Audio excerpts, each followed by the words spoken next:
Cover जिनको पढ़ना है वो इसको पढ़ सकते हैं। मैं ज़्यादा टाइम नहीं लेते हुए ये सब दिखा रही हूँ। जी, नेक्स्ट पेज में भी है ये चीज़। यहाँ से जो स्टार्ट हुआ उसके बाद फिर अगले 2-3 पेज तक वो वरदान ही देता रह गया, क्योंकि उसको पता चल गया था अब तो श्राप मिलने वाला है, मैंने इतना गलत काम जो किया। फिर जी, तो यहाँ पे गोपियाँ जो है जो बात कर रही थी, जी इसके आगे कीजिएगा। गोपियाँ जो नारायण के बारे में बात कर रही थी कि नारायण जो है वो जैसा प्रेम किए थे वैसा ही प्रेम करो, तो ये इसी प्रेम के बारे में जो है कह रही थी कृष्ण से कि हमको भी वैसा ही प्रेम करो तुम। इसीलिए वो रात्रि को सब कुछ छोड़ छाड़ के अपने पति, अपने अपने बच्चों को, फिर अपने पिता, अपने भाई बहन सबकी सेवा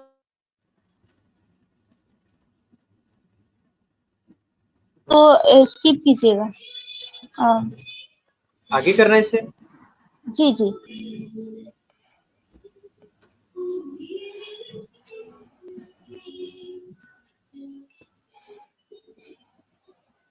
जी, बस इसके ऊपर ही बस एक पेज स्किप करना था।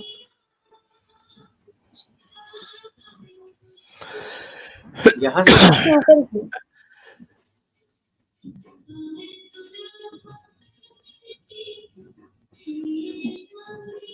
जी बस बस यहीं पे उसके नीचे जो है, इसी पेज के नीचे जो है अंडरलाइन होगा पेंसिल से। जी, तो यहाँ पे जो है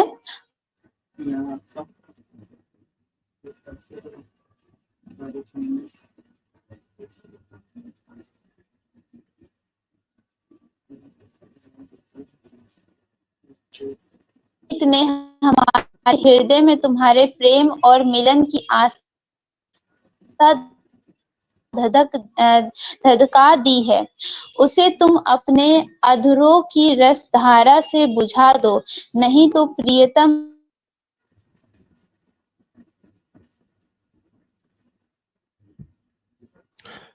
जी जी, बोलिए बोलिए सिस्टर। लगता है कृष्ण भक्त आपके पीछे कोई म्यूजिक व्यूजिक चला रहे हैं, कोई डांस पार्टी कर रहे हैं।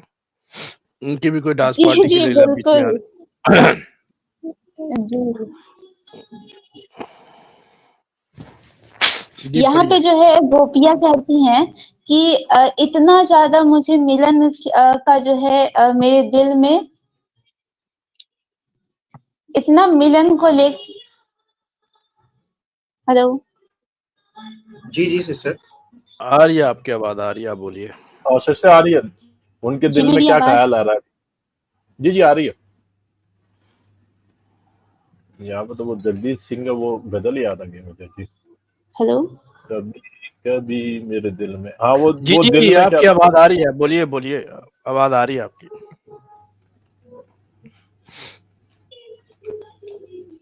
हेलो जी सिस्टर आपकी आवाज जबरदस्त आ रही है, आप आगे पढ़े। ठीक है, इसको आगे कीजिएगा, इसके नेक्स्ट पेज में। जी बस तो जब गोपियों के बारे में इतना कुछ पता चला कि गोपियां जो है किस तरह से जो है व्याकुल है और उनके दिल में आग धधक रही है, तो इसके बाद भगवान श्री कृष्ण ने गोपियों के साथ यमुना जी के पावन पुलीन पर जो कपूर के समान चमकीली बालू से जगमगा रहा था परादर्पण किया। वह यमुना जी की तरल तरंगों के स्पर्श से शीतल और कुमुदिनी की सहज सुगंध से सुवासित वायु के द्वारा सेवित हो रहा था। उस आनंद प्रदय पुलीन पर भगवान ने गोपियों के साथ क्रीड़ा की, और कैसी क्रीड़ा की वो देखिए। हाथ फैलाना, आलिंगन करना, गोपियों के हाथ दबाना, उनकी चोटी, जांग, नीबी और स्तन आदि का स्पर्श करना। तौबा अस्तगफिरुल्लाह। इस तरह से धर्म ग्रंथ सिखा रहा है इनका, यानी इनका कृष्ण कितना बेशर्म है। किन की पूजा कर रहे हैं सनातनी, मुझे समझ नहीं आ रहा है। अभी भी इतना पढ़ने के बाद भी जाकर उसकी पूजा करोगे? जो स्त्रियों को इस तरह से जो है करता है, जो कि ये स्त्री के बारे में इतना गंदा चीज़ लिखा हुआ है, यहाँ पे हाथ पकड़ रहा है तो क्या उसके अंग को स्पर्श कर रहा है, इतना गंदा-गंदा चीज़ लिखा हुआ है इस धर्म शास्त्र में, और इस धर्म शास्त्र को फ़ॉलो करते हैं और कहते हैं कि ये मेरा धर्म शास्त्र है। यानी शर्म आनी चाहिए। जो भी सनातनी सुन रहे हैं वो आएँगे, मुझे लग रहा है आएँगे, लेकिन वो बस यहाँ पे लीपा-पोती करने के लिए आएँगे। कोई भी एक सनातनी नहीं होगा जो कि इसको पढ़ने के बाद इसको एक्सेप्ट करने की हिम्मत रखता होगा। अगर कोई है तो आकर जो है बताए कि क्या जो है मैंने रेफ़रेंस दी हैं, और तुम्हारे पास कोई ऐसा रेफ़रेंस है तो उसे भी दो। क्या ये चीज़ को तुम अगर गलत कह रहे हो तो फिर कैसे गलत कह रहे हो? इसके पीछे तुम्हारा लॉजिक क्या है? तुम्हारा रेफ़रेंस क्या है वो दो। यहाँ पे तो रेफ़रेंस से बात हो रही है ना, लेकिन तुम आते हो तो बस लीपा-पोती करने के लिए, ये चीज़ जो है ऐसे था, ये तो लीला था, तो ये तो वो, ऐसा लीला करने के लिए भगवान आया था? गोपियों के साथ इतना गंदा हरकत करने के लिए कि वो उसका हाथ पकड़ रहा है, हाथ दबा रहा है, तो पता नहीं कहाँ-कहाँ अंग स्पर्श कर रहा है। अस्तगफिरुल्लाह! ये तुम धर्मशास्त्र कहते हो? ये तुम्हारा धर्मशास्त्र है? ये तुम्हारा धर्मशास्त्र सिखाता है कि इस तरह से करो? लड़कियों का कहीं पे भी सम्मान नहीं। एक ऐसा धर्मशास्त्र दिखा दो जिसमें औरतों का बात ना हुआ हो, उसके स्तन के बारे में, उसके जांघ के बारे में, और पता नहीं कौन-कौन से अंग के बारे में, योनि, लिंग, वीर्य और पता नहीं क्या-क्या इनके धर्मशास्त्र में पढ़े हुए हैं। क्यों नहीं पढ़ते हो सनातनियों अपने धर्म ग्रंथ को? जाके पढ़ो तो। क्यों तुमसे छुपाया गया था धर्मशास्त्र? उसको तो जानो। इसी कारण छुपाया गया था क्योंकि पंडितों को पता था कि ये धर्मशास्त्र पढ़ने के बाद तुम लोग को पता चल जाएगा कि आखिर तुम्हारे धर्मशास्त्र में लिखा क्या है। तो तुम लोग इसको नहीं समझ पाओ, इसीलिए जो है तुम्हें कभी भी धर्मशास्त्र पढ़ने नहीं दिया गया है। किसी के भी घर में जो है बिल्कुल भी जो है पुराण नहीं मिलेगा। कोई भी कभी ज़िंदगी में देखा भी नहीं होगा कि रामायण क्या है, महाभारत क्या है, और कभी पढ़ना तो दूर की बात है। उनके पास टाइम ही नहीं है।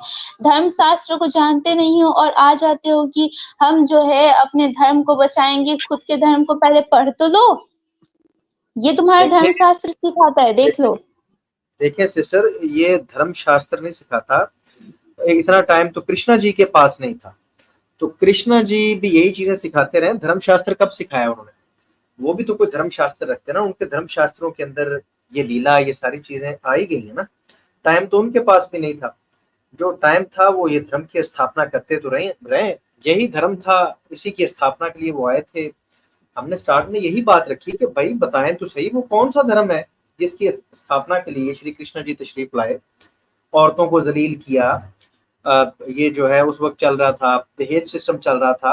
अगर आप इसको धर्म मानते हैं तो कहें ना, फिर गर्व से कहें कि हाँ, ये दहेज लेना, औरतों को जलीलो ख्वार करना, जुए खेलना, सती प्रथा करना, लौंडीबाजी करना, कत्लो गारतगरी करना, जात पात, किसी की बात को बर्दाश्त ना कर पाना, यही सब कुछ धर्म था। इसी की स्थापना के लिए आए थे, क्योंकि कृष्ण जी के कैरेक्टर के अंदर तो ये सारी चीजें मिल रही हैं।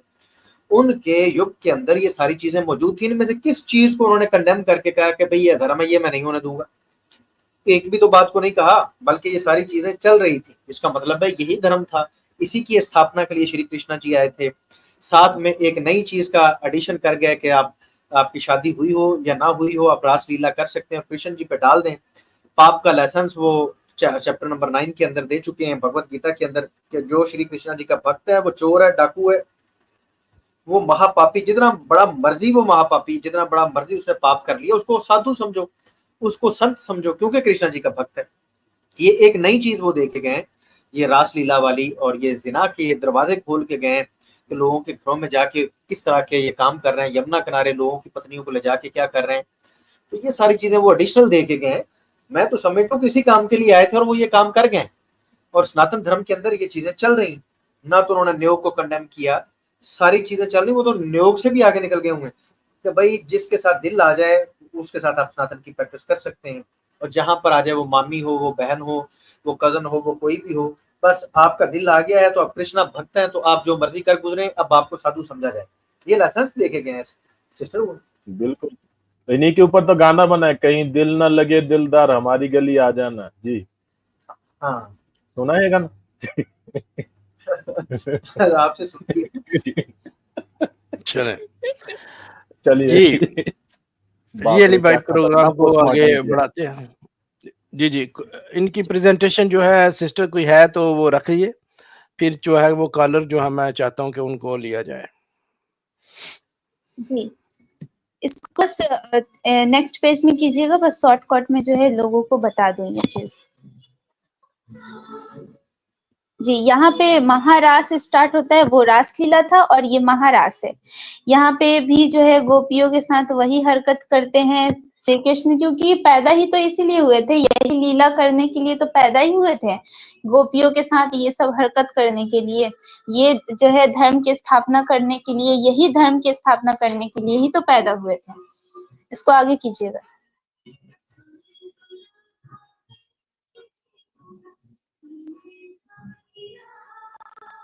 जी, बस।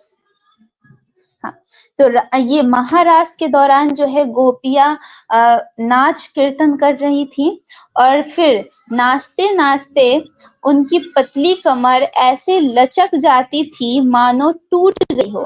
झुकने, बैठने, उठने और चलने की फुर्ती से उनके स्तन हिल रहे थे। लो देख लो, फिर से तुम्हारा स्तन जो है यहाँ पे आ गया, यानी क्या ये तुम्हारा धर्म में लिखा हुआ है कि औरतों का कहीं पर रिस्पेक्ट ही ना करो, हर जगह तुम जो है यहाँ पे यही चीज घुसा देते हो। जो धर्म शास्त्र उठा लो वही चीज, ये कृष्णा भी वही चीज कर रहा है तुम्हारा। कृष्णा के साथ गोपियां जो है वो नाच रही हैं और उनका जो है चलने के चाल से जो है उनका स्तन हिल रहा है, वस्त्र उड़े जा रहे हैं। ये चीज तुम्हारा कृष्णा सिखाता है और ये चीज को तुम फॉलो करते हो, ये तुम्हारे आइडियल हैं। इनके पीछे चलोगे तो फिर क्या होगा तुम्हारा? फिर तो रेपिस्ट ही बनोगे, क्योंकि ये तो तुम्हारे जितने भी खुदा भगवान जिसको तुम बनाए हो वो तो रेप ही कर रहा है। तो तुम्हारा तो पहला प्रेफरेंस तो यही हो गया। आगे कीजिएगा इसको।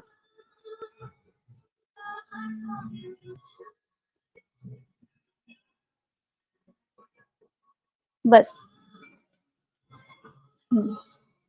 फिर जो है उसने अपने कपोलों को भगवान श्री कृष्ण के कपोल से सटा दिया, यानी कि यहाँ पे नाचने के कारण जो है वो काफी ज्यादा जो है थक रही थी, तो फिर जो है अपने मस्तिष्क को जो है सिर को जो है श्री कृष्ण के सिर से सटा दिया और भगवान ने उसके मुंह में अपना चबाया हुआ पान दे दिया। ये जो है स्ट्रीम में जो अली भाई जो है भी बता चुके हैं और हो चुका है, लेकिन फिर भी मैं इस चीज को दोबारा सामने रखना चाहती हूँ कि मैंने ये अगर तुम बताया नहीं यहाँ। था, नहीं मैंने ये रखा नहीं था, बस इशारा दिया था।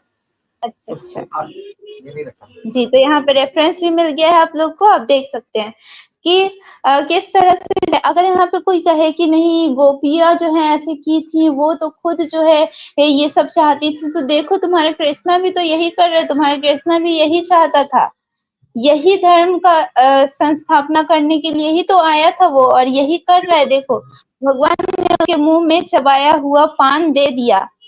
कोई गोपी नुपुर और करधनी के घुंघरुओं को छनकारती हुई नाच और गा रही थी। जब बहुत थक गई, तब उसने अपने बगल में ही खड़े श्याम सुंदर के शीतल कर कमल, कर मतलब होता है हाथ, जिसको दूसरी लैंग्वेज में जो है संस्कृत में जो है कहा गया, तो कर कमल को अपने दोनों स्तनों पर रख लिया। लो जी, अब ये जो है नाचते नाचते थक गई, तो वो श्री कृष्ण के हाथ को जो है अपने स्तनों पर रख लिया। इससे उन्हें खूब जो है सुख की प्राप्ति और सौभाग्यवती लक्ष्मी से भी बढ़कर उनको सम्मान मिल गया, ये चीज जो है कहा जा रहा है।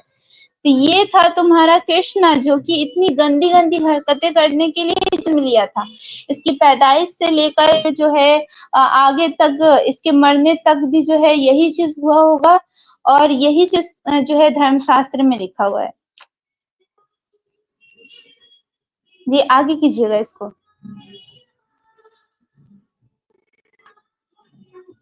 बस।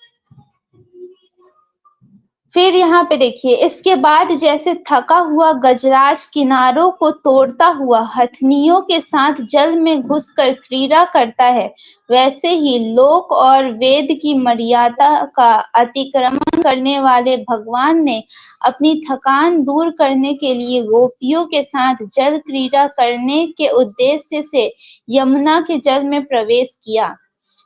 तो इसको जो है डिटेल में बताने की ज़रूरत नहीं है, सबको पता है ये चीज़, और हर चीज़ में जो है ये एग्ज़ाम्पल देकर बड़ी सफाई से जो है ये चीज़ को बताते हैं कि किस तरह से देखो जी हाथनी जो है हाथी जो है हथनी को देखकर उतावला होकर पानी में चला जाता है जल क्रीड़ा करने के लिए, उसी तरह से कृष्णा भी चले गए।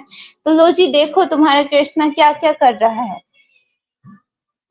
यहाँ पे जो है एक राजा थे जो कि इस पे सवाल उठाते हैं कि मैं मानता हूँ भगवान श्री कृष्ण पूर्ण काम है, उन्हें किसी भी वस्तु की कामना नहीं थी, फिर भी उन्होंने किस अभिप्राय से ये निंदनीय कर्म किया। लो जी देखो, यहाँ पे राजा को भी लग रहा है कि ये निंदनीय कर्म है, तो तुम आकर यहाँ पे जो लीपापोती करोगे तो इसको देख के आना कि यहाँ पे जो है साफ-साफ लिखा है, एक्सेप्ट करो ये चीज़ को कि हाँ, ये निंदनीय कर्म है। ये कोई अच्छा काम नहीं किया, इस कृष्णा जो है धरती में आकर इतना कोई बात नहीं। गंदा-गंदा कर्म। नहीं, मैं आपसे डिसएग्री करता हूँ। अगर ये निंदनीय कर्म नहीं है तो ये अपनी पत्नियों को आज भी भेजा करें, कोई बात नहीं। रात को अगर उन्हें कोई बांसुरी की आवाज सुने कहीं पर वो चली जाती है तो कोई मसला नहीं, वो आके कह देंगी मैं कृष्ण जी के पास गई थी, उन्होंने बांसुरी बजाई थी, तो बस मैं फिर अगली रात को 2-4 रातें बाहर रह के आए, उसको भी इजाजत दे दे, कोई मसला नहीं है। ये निंदनीय कर्म आप नहीं अली है, भाई, बल्कि ये तो अच्छा कर्म है। अली भाई, आप नीचे कमेंट वालों के साथ में दिल वो मतलब उनके दिल के साथ खेलना है, आप बांसुरी बजाना सीख लेंगे सबके सब जी, अगर ऐसा हो गया तो ये देखिए नीचे बांसुरी की प्रैक्टिस शुरू हो जाएगी फिर आपकी वजह से। जी कंप्लीट करें फिर सर। जी अली भाई कंप्लीट करें। वैसे सिस्टर हमने इसके ऊपर ना एक दूसरा प्रोग्राम रखना, मैंने खुद कई ऐसी चीजें रेफरेंसेस वगैरह नहीं दे सका कि लंबा ना हो जाए, तो इसमें यह है कि अगर आपके पास मजीद भी प्रेजेंटेशन है तो हमारे पास मजीद समय है, इसके ऊपर हम एक और प्रोग्राम रखने वाले हैं इंशाल्लाह। नेक्स्ट प्रोग्राम इसी के ऊपर करेंगे और उसमें डिस्कस करेंगे कि श्री कृष्णा जी ने घर के आदाब क्या सिखाए हैं और इनकी अपनी पत्नियों के साथ इनके रिलेशन कैसे थे, इनकी पत्नियां इनके साथ कैसे रहती थी और ये पत्नियों की किस हद तक हिफाजत कर पाए, किस किस की नजरें गंदी थी, कौन कौन इनकी पत्नियों पे गंदी नजरें डालता था, किस किस पे इनकी पत्नियों की गंदी नजरें थी और कृष्ण जी ये सब जानते थे वगैरह वगैरह। भी तो बहुत कुछ है, तो हमने देखना है कि क्या सिखा के गए हैं, क्योंकि 4:7 के अंदर गीता 4:7 और 7:8 के अंदर जो कृष्ण जी कहते हैं कि मैं आया हूँ धर्म की स्थापना के लिए और आता रहूंगा, तो हम ये जानना चाहते हैं अपने साथी बहनों भाइयों से कि हमें बताइए वो कौन सा धर्म की बात कर रहे हैं, इस वाले धर्म की, और आपने किस हद तक इसको स्वीकार किया और किस हद तक इसकी प्रैक्टिस कर रहे हैं, यानी कि सनातन की प्रैक्टिस को जिस तरह वो रवाज दे के गए आज भी वैसे ही चल रही है कि नहीं। तो इस तरह की कुछ चीजें हम इनसे जानना चाहते हैं। बाकी आपकी क्या राय है, अगर आप अपनी बात को मुकम्मल रखना चाहती हैं तो नो प्रॉब्लम, आप रख लीजिए। यार मेरा दूसरा प्रोग्राम भी करना है, फिर बहुत लंबा हो जाएगा यार, क्योंकि अभी 2 घंटे और 35 मिनट तो इधर ही हो चुके हैं, क्योंकि दूसरा प्रोग्राम करना है तो कल फिर नेक्स्ट के लिए वो रख ले। जी बिल्कुल। बस लास्ट में जो है मैं लोगों को बस ये बताना चाहूंगी कि आप जिस खुदा की पूजा कर रहे हैं वो खुदा सच में इबादत के लायक है ही नहीं, और इसको आप जितना जल्दी समझ ले वो ज़्यादा बेटर है आपके लिए। बस अगर इस्लाम को थोड़ा भी अगर जान ले तो आप इसको जो है समझ सकते हैं कि आखिर वो खुदा परमात्मा ईश्वर कौन है जो आपको इस दुनिया में भेजा। कोई ऐसा धर्म नहीं है जो आपको जो है इतना अच्छा सीख दे सकता है। एक बार फिर जो है मैं सना को जो है रिपीट करना चाहूँगी, जितने भी भाई-बहन मेरे सुन रहे हैं कि सना में ही सब चीज़ आपको तफ़सील मिल जाएगी कि वो खुदा ईश्वर परमात्मा क्या है। वो कभी भी इस तरह की हरकत नहीं कर सकता है, वो अल्लाह की ज़ात सबसे पाक है। और जितने भी मुसलमान भाई-बहन 5 वक़्त की नमाज़ पढ़ते हैं, वो सबसे पहले नमाज़ में सना पढ़ते हैं और सना में जो है वो इस बात का इकरार करते हैं कि अल्लाह पाक है। तो इसका जो है माने के साथ जो है मैं आपको बता रही हूँ, ऐ अल्लाह हम तेरी पाकी का इकरार करते हैं। यानी वो ईश्वर, वो परमात्मा, मैं तेरी पाकी का इकरार करता हूँ, तू पाक है, तेरी जात पाक है। इस तरह का हरकत करने वाला परमात्मा खुदा कैसे बना लेते हो तुम, जो खुद की इंद्रियों को अपने वश में नहीं रख रहा है, इसको तुम खुदा कहते हो? और तेरी तारीफ बयान करते हैं। यानी वो ईश्वर, वो परमात्मा ही है जिसकी तारीफ बयान करने का वो हकदार है। उसकी कितनी भी तारीफ करे वो कम है। उसने ये हमें सांस दिया, उसने जो है हमें हमारे दिल, धड़कन, फेफड़े, हमारे शरीर के एक एक अंग को बनाया, ये दुनिया को बनाई, इस सूरज को बनाई, ये जो पानी हम पीते हैं जिसके बिना हम रह नहीं सकते, वो पानी बनाने वाला वो ईश्वर है, वो परमात्मा है, वो खुदा है। हर एक चीज जर्रे जर्रे बराबर का हकदार जो है वो सिर्फ है, और तारीफ के लायक भी बस वो एक ही